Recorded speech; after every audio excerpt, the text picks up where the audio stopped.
Are Girl, you ready? as ready as I'll ever be. So today we're talking about Bridgerton, season 2, episode 4, titled Victory. V for victory. Ignore ignore the little Chihuahua Jack Russell Terrier in the background, y'all. Look, I couldn't find my babysitter, so she's hanging out back there. So everyone, grab a glass of wine, tea, or another favorite beverage, and let's get into this. Cheers, Krystal. Cheers. What are you drinking on, by the way? I'm just curious. So funny enough, we just in my house we just did an iced tea competition, and so share. I am drinking contestant number 4. It's called Hampton Breeze. Hampton Breeze. It's not alcoholic, but it's iced tea. But it was really fun. We just set it up. It was really just an idea of just like, let's do something fun as a family. And my cousins are visiting from Florida, so it was nice to like do stuff together. So it was fun. It was a good little gig. Got some Love it when I leave here, but wait. So quick question. Now, did everyone make their own teas and brought it to the the house? Is that how it worked? We had everyone make like essentially store-bought tea. So not brewed tea, although shout out to Royal Healings Inc. They make their own teas. Royal Healings LLC Inc. They make their own teas, so they brew their own teas. But she ended up being a judge. But everyone essentially used like store-bought mix, but they were able to add their own like flavors and elements and things to make it into their own flavor, their own. Nice. Oh, that sounds like fun. I might have to steal that game from you. Oh, that's really fun. Yeah. That's fun. Well, I'm sorry, say it again. I said we got a 10. I said okay. I'll put the book out soon on like how to have fun with your family. Yeah. So, Krystal, speaking of family, let's get into this Bridgerton family, because you know that they're hosting the Bridgerton family country ball. So let's go ahead and get into this quick bread real quick. Okay, you ready? All right. Now, you know, I try and put these together to impress you. Hint, hint to everybody. I always try and see how much I can make Krystal laugh because it is hilarious when she starts cracking up. All right, you ready? I'm ready. All right, here we go. All right, folks, it's time. It's time for the Bridgerton family hosting their country ball. Hosted by Mama Bridgerton and our Duchess, Daphne. Daphne has absolutely stepped in and flourished as Duchess.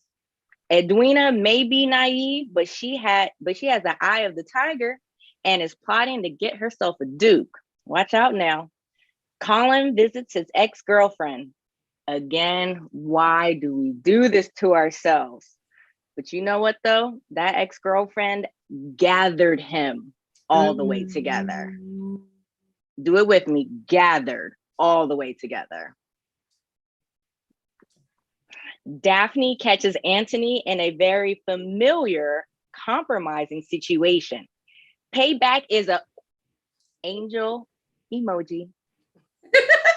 We find out about the Featherington double scheme. So wait, Featherington and Featherington got double schemes going on at the same time? I said, oh, this is just a hot mess going on. But great tea, though. Anthony curves the hell out of Kate. Poor girl is out there with no Google Maps to help her. And that is our quick bread. Not Kate. Yo, that man did her so dirty at the end of the episode. I was just like, yo, I would have been fired up. I probably would have spilled all the tea. Be like, well, you know what? Me and him were just in the library and he was up there talking about, tell me you don't want this. I said, look, I would have been hot. I'm happy we're starting at the end.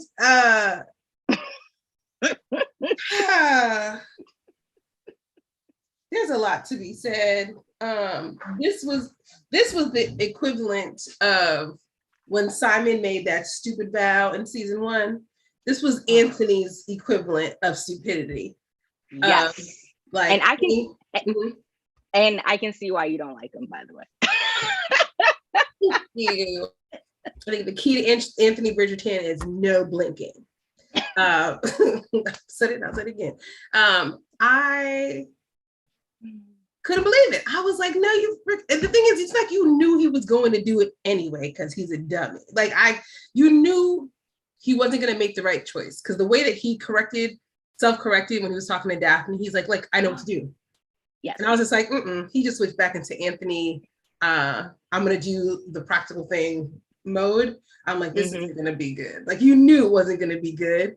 But the curve at the end, yes, my lord, he was like, I was actually talking to your sister. And look, Kate had to sit there and take it. Like, she took all of that pie all by herself and went over into her corner. Oh, I mean, humbled. Humbled. I was just like, ooh. And you know what? You are right. You're absolutely right. That conversation with that. Now, mind you, Daphne's been dabbling in this whole episode. Kind of making comments, little side remarks. Oh, I'd see Anthony with someone that's similar to him. And anyone that she would speak to kind of like co-sign on it a little bit, right? She spoke to Mama Bridgerton about it. Even when she was speaking to Anthony about it also, because Anthony's silence is like his worst telltale sign on God's green earth. No one play cards with Anthony because Anthony will give himself away 10 times out of 10. 10 times out of 10. When she had a conversation with him in the library, kind of like just picking his brain about, what he's looking for in a wife. And then also, when she was, okay, can we just take a sidebar? So when Daphne catches Anthony in a compromising situation with Kate in the library, Daphne goes into another room. Why did, Daphne took down that brandy? Like, that was like a cup and a half. I said, whoa. I was just like, our livers must be like in trauma mode or something, because then Anthony coming in taking a cup and a half. I was just like, oh, okay. Well, first of all, this must be serious enough. But second of all, I was like, y'all really taking it down. But all Daphne is trying to do is, trying to guide her, big brother on the right path. But the minute she mentions love, then that's when the flip, the switch turns. Yes. Yes. So, all right, maybe we can. This is like again, Anthony is the most frustrating of the Bridgertons for me. So everything he does just irks me. I'm just like, why do we have to be so difficult? Although I must give grace, I understand where it's coming from, and we get more of the understanding. But I do want to jump into Past the Scones, because you mentioned it before about Daphne kind of like blossoming into her, I was gonna say Duchess Dumb. I don't know what it is. But I think Duchess Hastings or something like that. Yeah, but I think what I really appreciated in this episode was the relationship between like mother and daughter, but then also the relationship between the mother and daughter as woman to woman. Because now when they're talking about things, she's talking about how her and Simon like have to learn, and they're kind of like teasing things out from each other. And I appreciated like when she's saying things and her mom understands, it's like, this is a different level of her being, right? It's not just like I'm a kid and I'm telling my mom something and she's like, I already know these things, but it's now like I understand these things. that are being shared. And so that was definitely one of my favorite things, is just to see like how much she's blossomed. I don't know if it was just me on like her hair coloring, but it just felt like she just looked more certain, more sure, the way that yes, she values herself. the confidence. Yes, 110%. The confidence is absolutely there. In fact, you even see when her and Mama Bridgerton are like walking around the house while the house is trying to get itself together for the ball. Daphne even makes some very strong recommendations about putting lilac within the flowers, and her mom is just kind of like, oh wow, you're it. Mm-hmm. Like you're like you're really stepping into your role big time. And Mama Bridgerton doesn't question it. She says, yeah, whatever she says. Mm-hmm. Absolutely. Oh, look at our Daphne. I know. She's come a long way. Mm-hmm. She has. She's grown up. But yes, I'm ready to get into pasta scones if you are. Yes. Okay. Oh my goodness. So so many favorites. Do you mind if I start? Okay. Yep. Okay. I just want to give a shout out to Mama Featherington. I really do. Like, I really appreciate a woman that ride or die for her daughter. Okay. That whole like catching cousin Jack and Prudence in a compromising situation. And mind you, she just so happened to have like 10 people rolling with her to go out to the garden. For what reason? That was not a happenstance. You can give her credit, but don't give her that kind of credit. That was not happenstance. She ensured, she picked that group specifically because 1, she needed to get rid of Cowper. 2, she needed to bring the 2 gossip queens, right? Because mind you, those 2 are the lead, her lead gossip family. So she needed them to be there, but then also with because she was rushing them. Oh yeah, I was out here. Come on. Like she was like, kind of like, hurry up. I need y'all like, either way. But yes, continue, even though Shady Goots. Go ahead. Because look, she got her daughter engaged. Now, of course, we're gonna find out, we're gonna have a little bit of a letdown later. But regardless, ride or die moms, shout out to ride or die moms, because they are there and they support 110% whatever it is you need. And she's trying to find a husband for Prudence, and she will do it by any means necessary. That's very true. She does not. I loved it. Although I do have a question there. I don't know if the goal was to find her Prudence a husband as much as it was to protect herself. Ooh. Because she is getting a 2-for-1 deal. Mm-hmm. Yeah, no, very true. Very true. We can dig into that a little bit if we'd like to later. But let me pull the other. What do you have another favorite? I have another one, but I want to make sure I get the. So I have a couple of favorites, but I want this to be like an ongoing thing for us. So I am introducing a fun game. I love when she does this. I'm introducing a fun game for us. It's called Anticipation Moments between Kate and Anthony. I know. Because so this is the thing. And you know what? I'm going to be asking you this question when we get to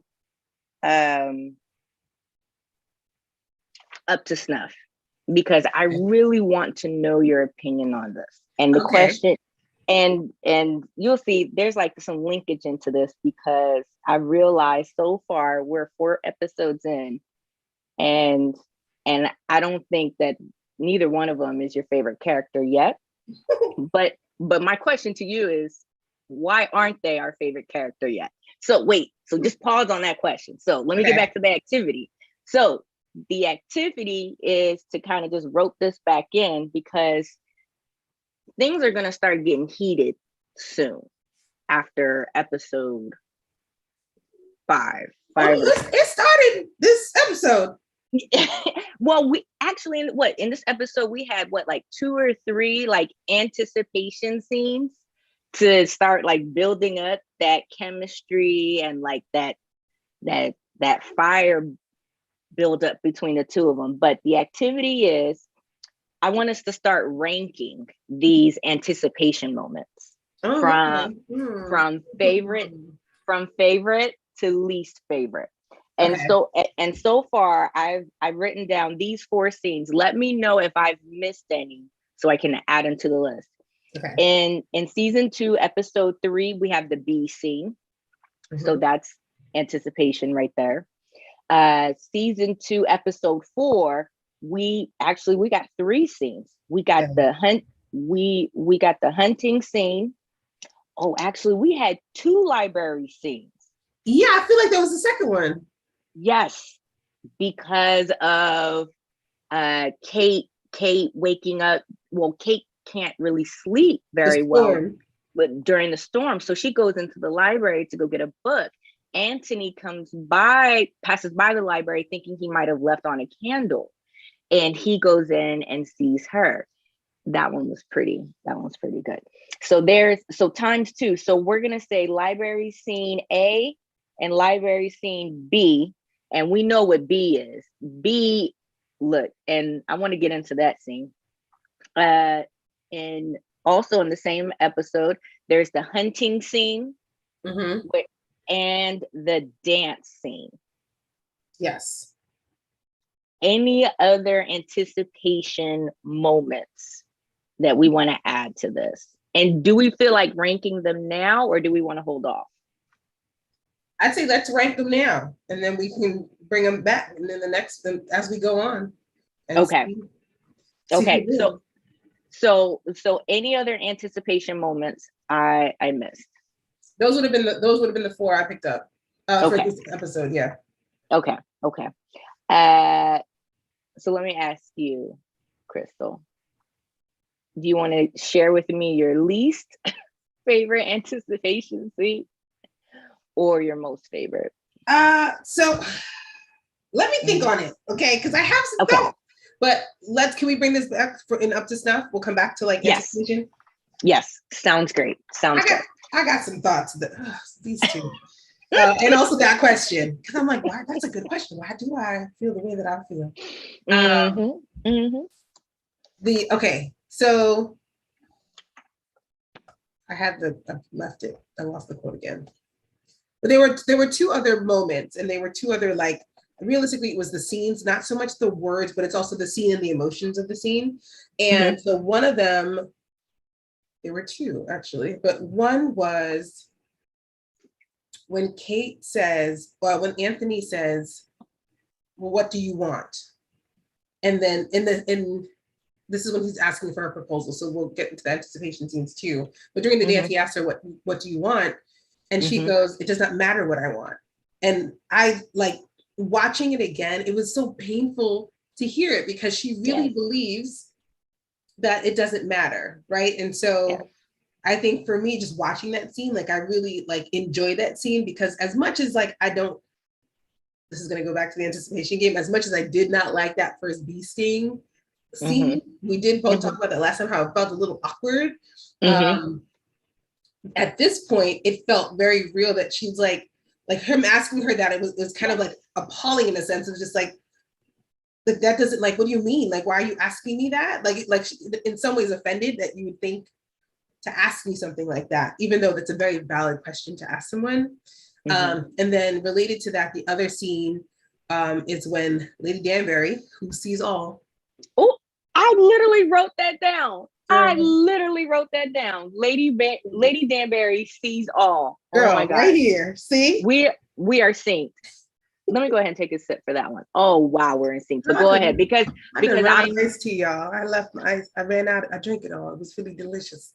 I got some water. Go ahead and share, but wait, just go ahead and share your thoughts because you're probably going to say exactly what I'm thinking. Oh my God. It's the part where she says to her, there's only one thing to do. Be honest with your sister and with yourself. Is that it? So yes, but what I did is I did not have a favorite character this episode. I had that as, this is the quote of the episode. Be honest with yourself, because it really does turn into a very big bowl of spaghetti during this episode. The feelings are just kind of like going in and out. Sauce is going over here. If you like beef, your meatballs are going over there. Your Parmesan cheese, like nothing is like getting together. Like it just looks a mess right now. Mm-hmm. Just a mess. Yes, so in that same frame, right? The episode is called Victory, and to me, I'm like, this episode should have been called Dishonesty or Honesty, because everybody's lying in this episode. Lying, yes, girl. No one is being truthful, and all anybody is asking for. So from Lady Danbury to Daphne to Daphne's mother, and Daphne's mother pulled back a little because Daphne's on the mission, but. Everybody is saying, you should be honest with yourself. Like, maybe you should tell them the truth. Maybe you should tell her the truth. Maybe you should tell yourself the truth. Everyone is saying, like, the easiest way to move right now is just to be honest, and no one's doing it. And the Featheringtons are a perfect example of that. If he had been honest with Lady Featherington, and she had said this in the beginning, she said, you should have included me, sir. It would have been better. But this episode, which is, I'm interested to know why Victory is considered the title for this. Is it a false victory? But yeah, so I would have said like dishonesty would have been the phrase. But yeah, just I love just Lady Danbury kind of like coming in her, her nighttime regal. And she's kind of like, have you talked to your sister yet? Like, what are we doing? And Kate saying like, I don't know. We're getting to have more questions about Kate when we get up to snuff, but that was definitely just that kind of like piece of, I guess, this bowl of spaghetti was just really important, because I'm just like, why are we missing this? Like, why are we all, I mean, I know why. It's fear. Everybody's afraid. That's what's showing up in this. Vulnerability. Absolutely. Fear, vulnerability, so many things are like going on like simultaneously. But I like to take just a quick shift and say, I love Benedict so much. And I am getting more excited to see what his season will look like, because that man is hilarious. And I'm talking about this scene between Anthony and Kate doing their little banter during the hunting discussion, and Kate questioning Anthony, like, what, you don't think I can handle it? And Anthony's like, well, you can probably handle it, but not like I can handle it. And I'm like, I don't know if you guys are doing foreplay or y'all really just going back and forth. Like, I don't know. Sometimes like conversations can get a little bit annoying sometimes, but Benedict's facial expressions when he's like looking dead at Anthony, getting grilled by Kate, because Kate is fierce. Kate is giving him all the laser beam eyes. Like, yeah, keep trying to question me. Keep doing it and see what happens. And Benedict is just like, well, come on, brother. Let her join us. It is our grounds. And if looks could kill, Benedict would be dead on arrival, because Anthony was not trying to hear it about Kate coming on that hunting trip. But I love seeing his facial expressions. Like, he literally like damn near stole the scene. He's having a great time, I will say. Oh, he loves to see his brother like in misery. Like, it's like it's like the second born. The second born is like, yeah, let me just stir some shit for you, firstborn, and then walk away. And walk away. Yeah. Oops.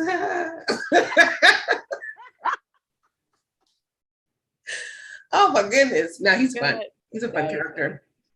I'm very excited for him, even though we have to wait a whole nother season because we're dealing with Penelope and Colin.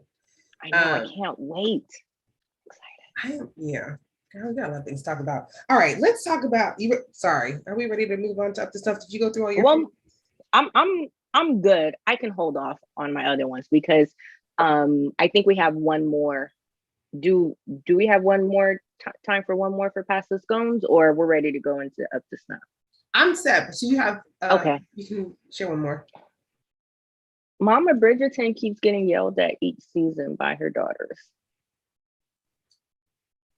Daphne went off on her at one point. Now Eloise is doing like the most. That's okay. Is it okay though? Like, why Mama Bridgerton got like? Who am I to say that? I'm rude. It's okay because I'm balancing it off, saying for real, is it really okay? That was interesting, but you're right. She did get yelled at again. But I think, I had that as something that is a question. Is okay. Yeah, so it's a question. I think we can get into like questions on that specifically, but Okay. the reason why I said initially I'm just like it's okay, it's also because these are still teenage girls. Yes. They're right. still coming of age, they're still going through puberty, they're still trying to figure out what y'all want me to do. And in many ways don't want to be there. Elvis is like, please just let me go upstairs, like let me just go and cry my eyes out by myself, like. But also, I was just like, I did see the scene. I said, did she just yell at her mom? Yo, like she really did. Wait, and in front of company. I'm like, oh, never would have happened over here. You want to go there? Let's go lunch room together. Girl, I would have never made it out the room. No, we did not come down. I mean, no, it's okay. My mama was a disciplinarian. I'll say it anyway. My mama was a disciplinarian.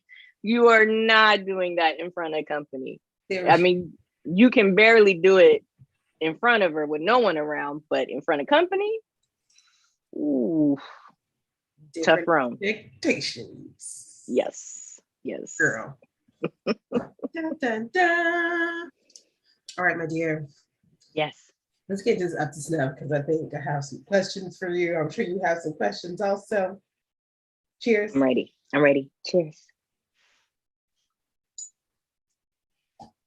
Okay. You want to start?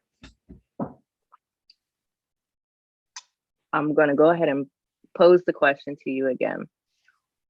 We're 4 episodes in, and I'm reflecting on how we were during season 1 of Bridgerton, which those podcast episodes are somewhere out in the universe, but we're going to bring them back. I felt like Daphne and Simon, we grabbed onto them quite quickly in terms of them being our favorite characters. I feel like early on. We're like 4 episodes in, Krystal, and ne'er one of them is my favorite character at this point. I don't know if it's, the writing, it's the performance, it's the anticipation moments. I just have not, up until now, okay, season 2, episodes 1 through 4, I just haven't felt that. And I wanted to pose a question to you. Why isn't either one of them our favorite characters yet? Girl, that's a good question. We don't have that much time. I do have some thoughts on it. I do have some thoughts, and we can revisit this later. But I do have some thoughts on the reason why, but I wanted to pose it to you first. I would say, I think it's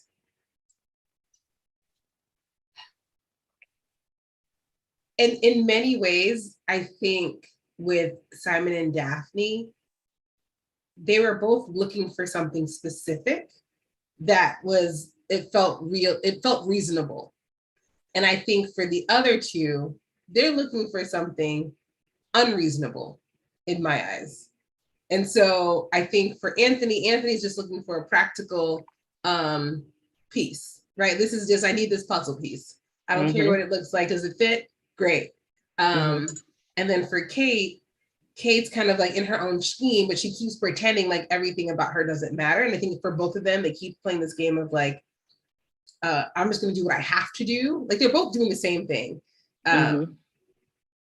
But they're just, I think it's the dishonesty. It's the fact that they keep ignoring themselves. And I think I think in many ways it's painful to watch. It's like, why are you, like, you're making this so difficult. Like, let people in just a little bit, or just stop, like, allow yourself to feel. And I think because they're so cold and they're constantly throwing their guards up, because you see it, both of them do it.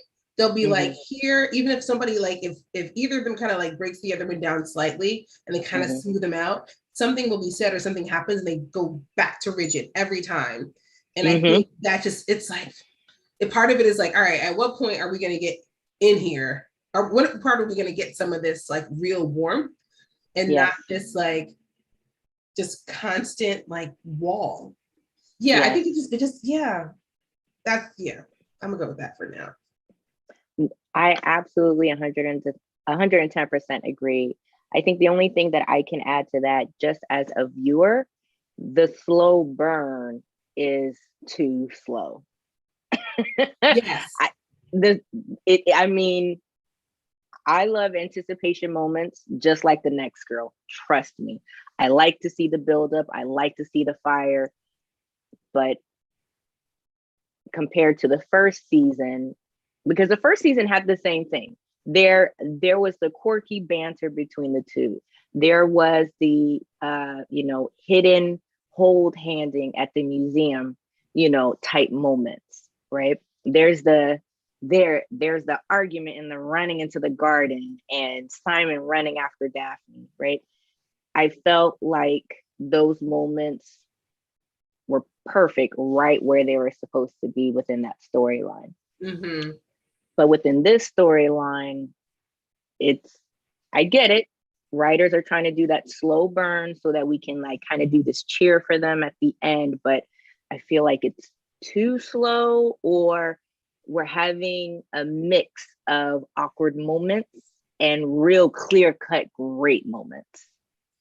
Yes. So, like, for instance, that hunting scene, the beginning of their conversation felt funny because I think the director and the actors, and I'm just speculating, were really trying to nail down the looks, the like the smoldering looks with each other.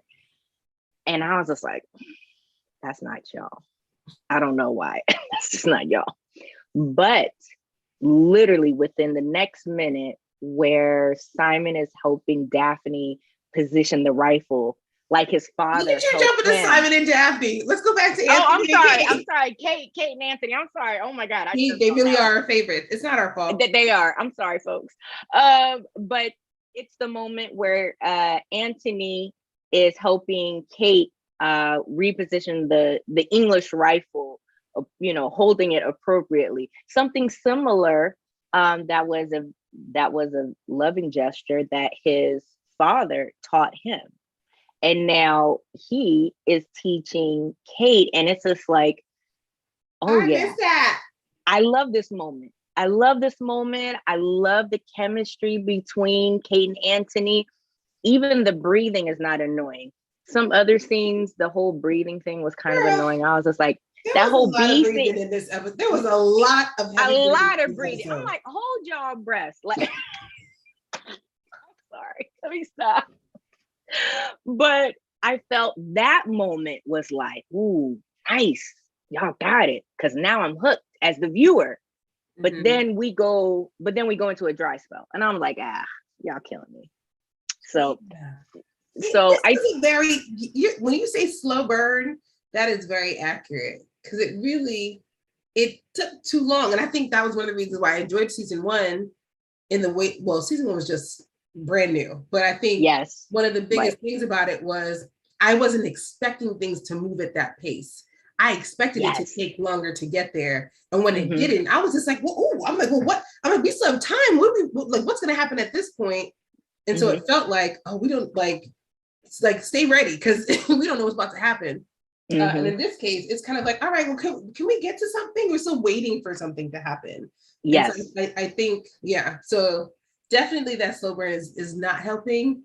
And I like how you said that the awkward interactions are also kind of off because it's, yeah, I don't. That's yeah. Okay.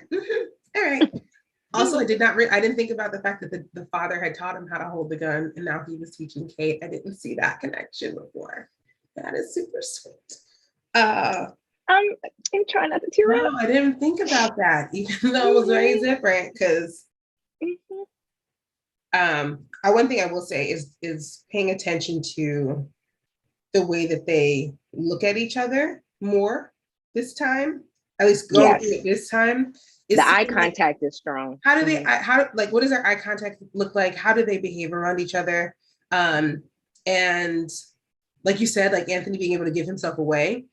Actually, this was one of my questions, but okay. So when they're hunting and Anthony goes to give her his hand to help her over, girl pull up her whole dress to get across. What you call it? Wait, what you call it? What you call it, Krystal? I said she pulled up her whole dress. Wait, I'm sorry. Wait, I'm sorry. I thought you said whole dress. You're saying whole dress. I am so sorry. It's been a long Friday, girl. I am so sorry. Wait, because you know what? During that exact scene, I wrote down notes saying, "Oh, Anthony like thigh meat." Because that man was stuttering. His whole jaw dropped. He immediately turned. Like his reaction time was very like, what just happened? And then also he turned around immediately. Like, we have to, like, I need to get away from you now. And he walked off. Like, we gotta go. But then it made me think about the question that we got asked when we were on Monday Night Chat with SK. And they said, is Kate trying to steal her sister's man? And I'm like, that was such a good question. So now I'm looking at this leg lift and I'm like, Kate, was you exposing your thigh really just for you to get over this wall? Or was it intentional? Thigh.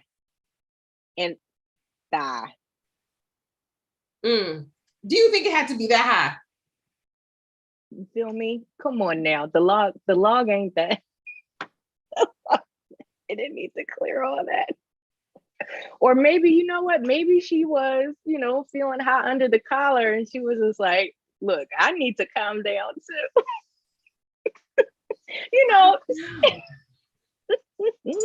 I don't think she needed to pick up her dress all that much. Ooh. Hey. Wait, girl, showing off the stocking and everything. Ooh, the scandal. It went past the stocking. Like, I thought, what's funny? I watched it again because I'm like, no, there's no way. Because the first time I didn't think about it as much in the way that now I'm just like, oh, wait a minute. I'm like, we went past the ankles. I was like, oh, we went past the knee. We went to thigh.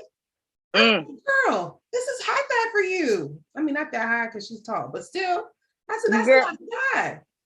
Wait though, why does it remind me of that photo shoot? And I don't know why this came up, but sometimes I do my little self-care and go into the entertainment section.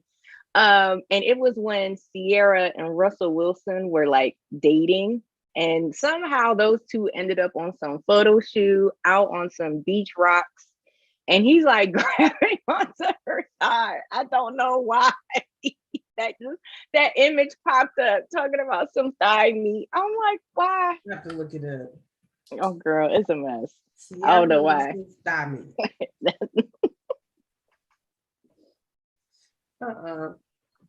So yeah, so that threw me off a bit because I said the question really is, did she need to pull the dress up that high for her to cross that log? And is she being intentional? Like, why are you doing all this? Okay? Don't say that. You think she's being intentional? At this point, I don't know, because she seems to be a little confused. Because I'm gonna Go go ahead. with the question. Break it down. Actually, most of these questions are for Kate. So Okay. one is her inability to like express what she wants, is that due to the fact that she's taken on the role of a father in this story? Because we see it in her dress, like when she goes hunting, they give her a hat when she goes hunting, right? She's able to ride, she's able to shoot. They had to send her maid, who like someone to chaperone, who has no idea how to be on this horse. Poor thing. Side saddle. That poor baby. Yeah, she was off. Poor thing. I loved her in the scene. She got the thing, but I'm like, wait, baby, why are your hands so up high? Bring it down. Bring it. The horse is down here. Going through everything. But she has all of these skills, right? And she's also the one that has to give her blessing. And Edwina says, like, you'd have to ask Kate. Edwina never said you'd have to ask my mom. She said you have to ask Kate. So Kate is playing all of the father role in everything that she's doing. And so part of me wonders if the reason why she, like, is that why she can't express herself? Because in many ways she thinks she's not allowed to, or she thinks that she can't because of the role that she's playing. Because let's be honest, we can fast forward to now when people ask men about, you know, who they share their truth with. But at that time, there was no such thing as like, I need to tell you what makes me sad today. Absolutely. So do you think that's why she doesn't know? Oh, absolutely. She has absolutely, and she explains it to Lady Danbury when Lady Danbury goes to Kate and asks, you know, and starts questioning her about like, well, what is the real reason why you're here? Because your sisters, I had to make sure I got it right. Your sister's grandparents have a whole other thought process on the reason why you're here, and you told me something different. 110%.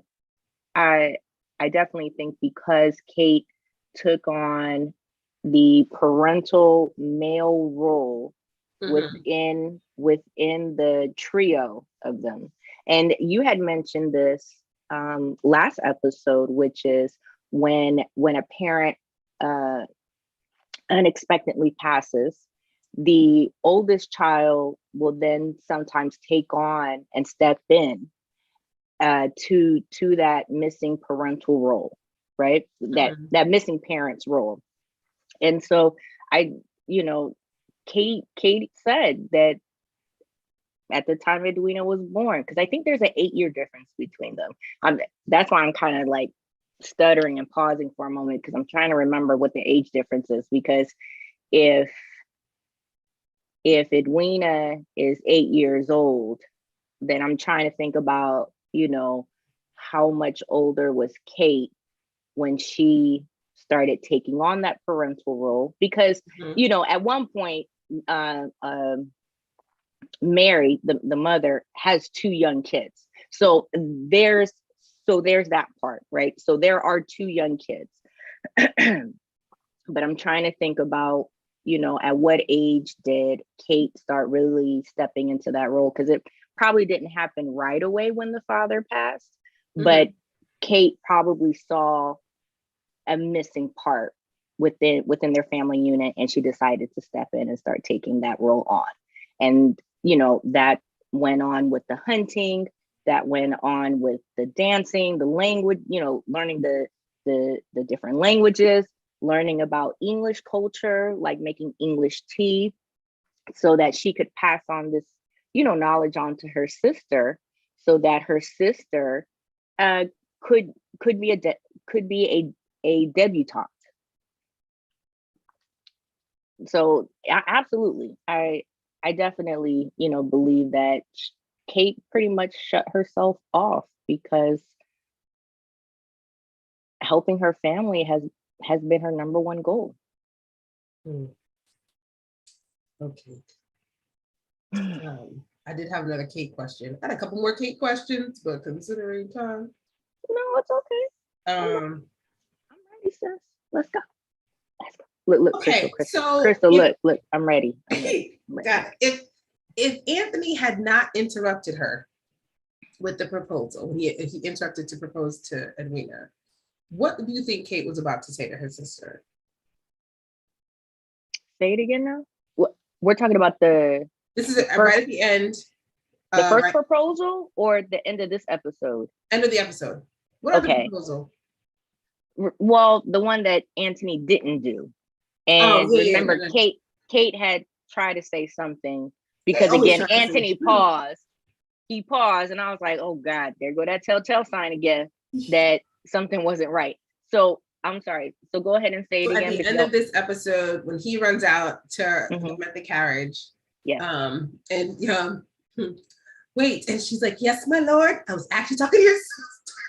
Oh, that is the worst. Okay, but when he goes to ask, right before he went to ask, he came running out the house. Kate stopped and said, "Edwina, I have to tell you something," or she was queuing up to say something. Yes. What do you think she was going to share in that moment? Oh, that is a great question. So as a viewer, I would hope that she wasn't going to chicken out and actually tell her, I think I might be having feelings for Anthony. Like, I think that's the softest way that she could say it. And then kind of like leave it open. I don't think Kate is the type to kind of just blah, like just kind of bring it out. I think she's the type that kind of walks it in. Like, let me just say this one statement. If she yells at me, I won't say nothing else. But if she continues to listen, I might elaborate more. Kate kind of gives me that vibe. So as a viewer, I'm going to go ahead and stick with that answer. Okay. What do you think? I don't know. I think part of me feels like she would have tried to tell her the whole thing and go back to like why it's been why it's been so hard, like why she's been so focused on this, and maybe sharing the fact that she needs to marry a man of the peerage in order to get her grandparents' money. But I don't know if she would. I don't know if she was gonna admit it. I don't know. Part of me was just like literally, I was like, what is she going to say?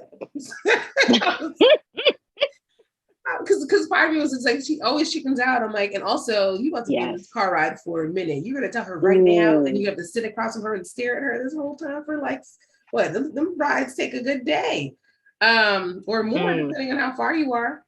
Girl, it was about to be a cat fight up in there. That's if she busted out some information. But real quick though, just sidebar, did you see on how Penelope like purposely stayed back? Like, why was her carriage the last carriage? She wasn't purposefully stayed back, because if her parents were ready to leave, they would have left. But I honestly think that Lady Featherington probably stayed back so she could, show off her engaged daughter. I feel like that was probably more so why they stayed back versus Okay. Penelope. But if you see Penelope literally looks like she's going like, yes. Like she's like, I got the goods. Like she's so excited. Yes. That's why that's why I'm like so suspicious. I'm just like, well, dang, Penelope, don't be so obvious, sis. Nobody knows you Lady Whistledown yet, but dang, I don't even know how you look busy standing in the middle of the entryway.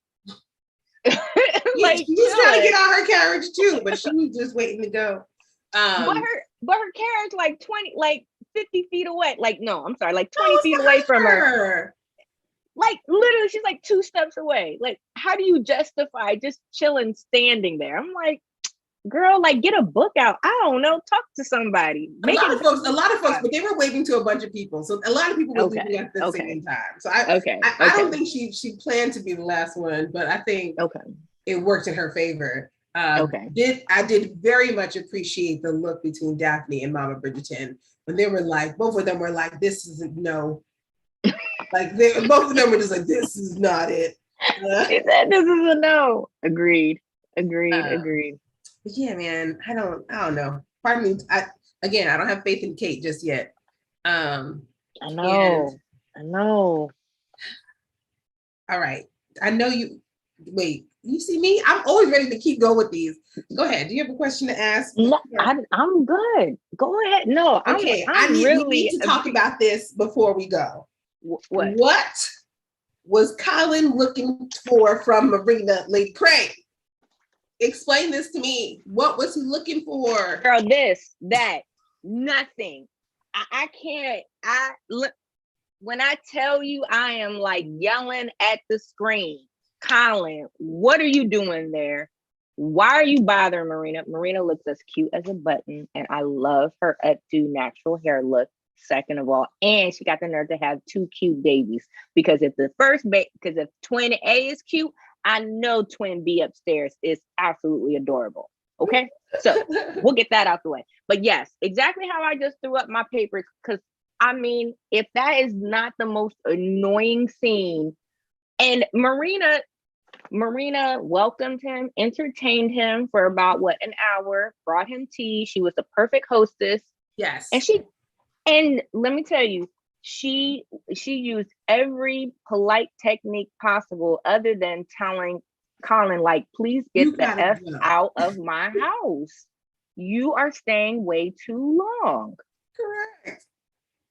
And to Marina's credit, Marina is not telling Colin that she wouldn't like to be part of that fantasy world again. But Marina, I feel like specifically after a woman has gone through pregnancy, let alone twins, has gone through a traumatic event, losing the love of her life, which is the father of the twins, then getting married to the brother of the love of her life, and then getting settled into this, lovely home, you really build up strength that you didn't know you had, perseverance, insight, clarity, wisdom. Mm-hmm. She understands. In fact, the reason why she was even brought to the Featherington home during the first season was because the father found out that she was messing with somebody, and Mr. Featherington owed I guess the farmer or some businessman money, and Mr. Featherington said, okay, go ahead and bring, your daughter to our house. We'll go ahead and present her at court. Wait, but I don't think her father knew about the pregnancy. No. I'm saying the father knew that she was probably talking to somebody. Oh, I think so. Oh, you think he was just like, you've been hanging out with that boy, you gotta go. I think so. And that's my own narrative. Right. And that's my own narrative. Like, that's just kind of how I kind of see it processing out. Mm-hmm. But Marina has lived, and she knows what a fantasy is. She tried it. It didn't work. And she knows what reality is. Yeah. And Colin needs to grow up and stop going back to an ex. Like what do you think? No, my question was, I'm like, what the heck is closure? I think part of me was like, what is closure? Like, what is he looking for? Why is he doing this? I think I'm like, is he looking to be vindicated? Right? Because the other thing that I think I'm realizing in this episode and just overall between all of them is no one's listening to Colin. Colin can't find anybody that wants to hear him. Right. So he's so excited to go back to someone he liked talking to and enjoyed talking to. And then also when he gets to this place, like, he's droning on and on about his travels. He gets to tell Marina all about it. And then when Mr. Crane shows up, then it's like, oh, I can tell Sir Crane, I can tell him everything. Right. Going on and on. So I think in some ways he's like really, I think he's very lonely in many ways. And he's probably looking like, that's probably that makes sense. But usually why you go back to an ex, it's kind of like, oh, I miss those times. We had great times. Maybe we could do it again. And she's like, are you nuts? She's like, this is not gonna work. No. but wait though, but But he threw her out like old water, though. Yeah. And mind you, she was working an angle. Yes, I give you that. She was working an angle. She was trying to see if she could pass Little off. Featherington family member.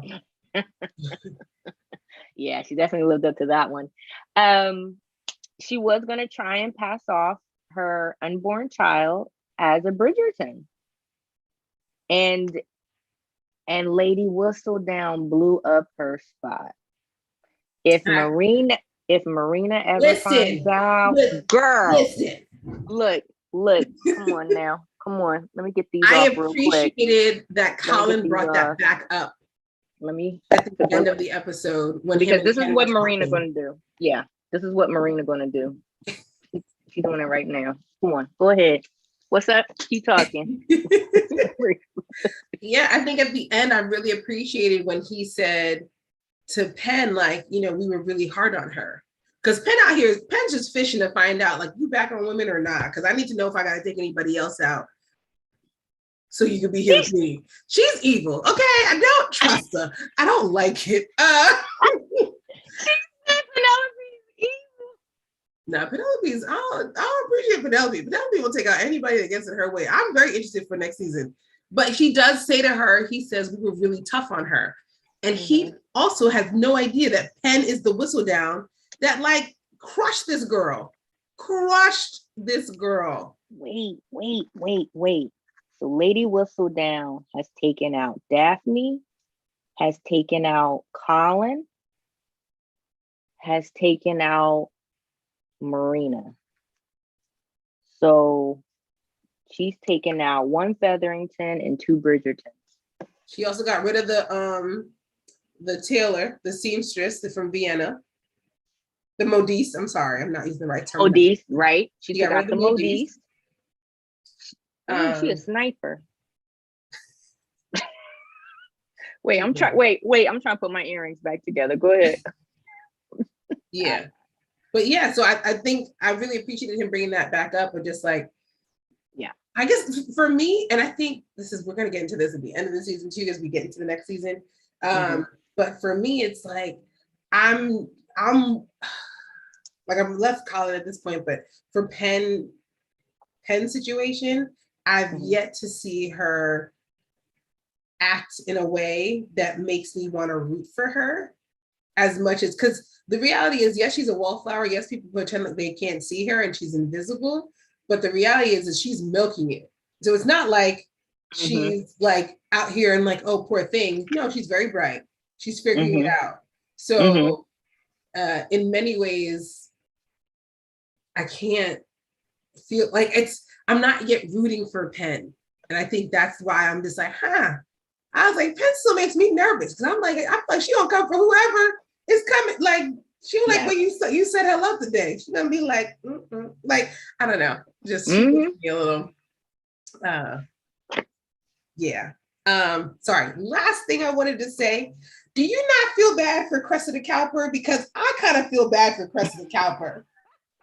No, you know why? Because let me tell you something. When you are mean and you do mean things, you don't get a prince. And in fact, you don't get a fake rich American. Exactly, you don't get a fake minor. Oh, a fake jewel, a counterfeit jewel thief. Because look, now her dresses are fire. Her hair is exquisite. But you know what though? She got a nasty attitude. Seems to have a warm countenance. What is it? A warm disposition. And I was like, who was she lying to? What? Cressida? Like, get out of here. Anyway, I did feel a little bad. I was like, dang, 2 seasons down and you still can't get, like, all the money you have, you still can't get somebody. I'm like, and to me, I'm just like, this is why they tell you money isn't everything. But it was just more so that it's kind of like, she's like at the crest, like she's like right here. And then it's just like, she always gets right there. And then she's like, no, you're second. Sorry. Yeah, I'm sorry, that has got to hurt. A lot. A lot. Dang, Cressida? Yeah, I just had to. And you know what? Cressida, what do you call it? Cressida is the only kid too, right? She's the Yes, only child. yes. No, she has brothers. No, she's the only child. She's the only That's why, because child. if she had a brother, her brother would get all the money. She's the only child, therefore she gets everything. And that's why she's such an attractive in arrangement. Yes, right, right. Okay, so Cressida has tried to go up against the Bridgertons, failed. She's tried to go up against the Featheringtons. And as of right now, she failed. Prudence is engaged to cousin Jack. And on that note, Yes. And on that note, that's it for us. Thank you guys so much for watching. Thank you for listening. You know it's Friday, girl. Woo, tired. Please yawn the whole way through. We're gonna make it. We're gonna make it through this one. We're gonna make it through. Please like, comment, and subscribe on YouTube. You can find us on Twitter at Krystal and Mara. And if you're listening, please leave a review. Good night, everybody. Bye. Off we go. I'm going to bed. That's where I'm headed.